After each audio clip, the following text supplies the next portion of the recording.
பிள்ளை இல்லாட்டி பரவாயில்ல, பிள்ளை பிள்ளை என்று சொல்லி உள்ள மனம் உருக வேண்டாம்.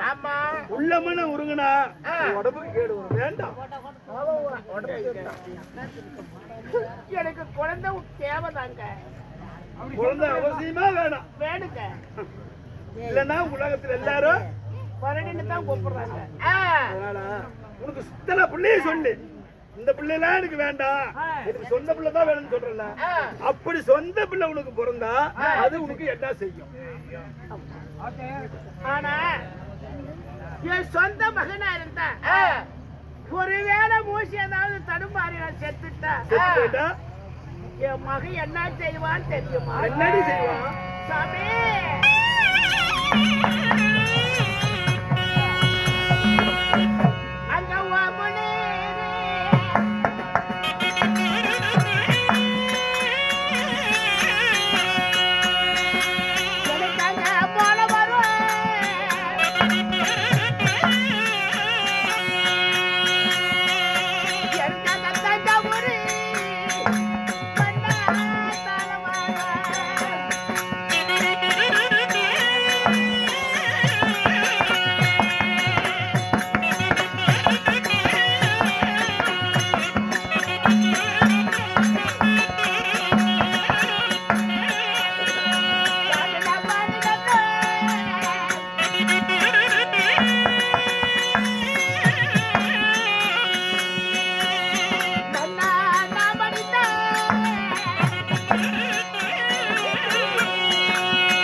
தஞ்சாவூர் தாளம் என்னங்க நம்ம சொந்த இப்ப புதுசா வந்துக்குது. கீர்த்தனதாவது 12 வகையான தாள மேளத்தை போட்டு அதாவது சரி பறவைகளுக்கும் பாவிகளுக்கும் கை கொடுப்பான். அது மட்டும் இல்லைங்க, என்ன செய்வா? உன்னை என்ன செய்வா தெரியுமா?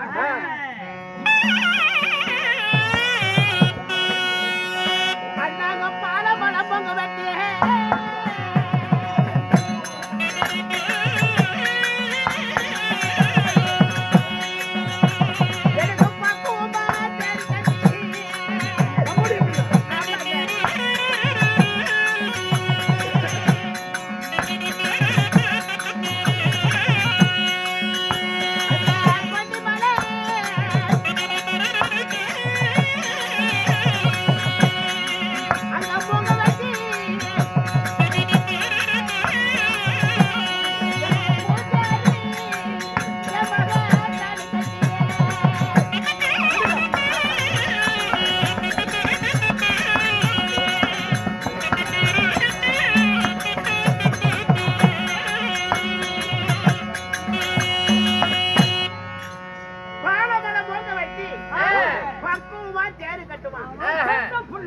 சொந்த பிள்ளையா இருந்தா கொண்டி மலை மூங்க வெட்டி பூந்தேரு ஓவரமா தேரு கட்டும். ஓவரமா தேரு கட்டு சொந்த பிள்ளை இன்னும் என்ன செய்யும்? அது மட்டும் இல்ல, அப்படி தேரு வகை வகையா அதாவது வண்ணமா தோடிச்சாலும் அதாவது பாட கட்டுவான். பாட ஏன் பாட கட்டுறது? எதுக்காக வச்சு அதை தூக்கிட்டு போறதுக்கு. அட வர மாமச்சர மரம் பிடிக்காதுவேன். ஆமா வந்து பாடதான் பேரை தூக்கும் போது ஆனா நீ பெட்டு நான் பெட்டுங்கிறதுல கீழே விழுந்து போயிட்டா ஆடாடா அம்மா வந்து புண் போடாத நெஞ்சு புண் பட்டு விடுமே அப்படின்னு என்ன பண்றோம் அப்படி அதாவது பாடம் கட்டினாலும் என் மகன் என்ன செய்வான்னு தெரியுமா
வர்ணமலை நமக்குன்னு ஒரு சொந்த பிள்ளை இருந்தா நமக்கு இத்தனை வேலையும் செய்யும்.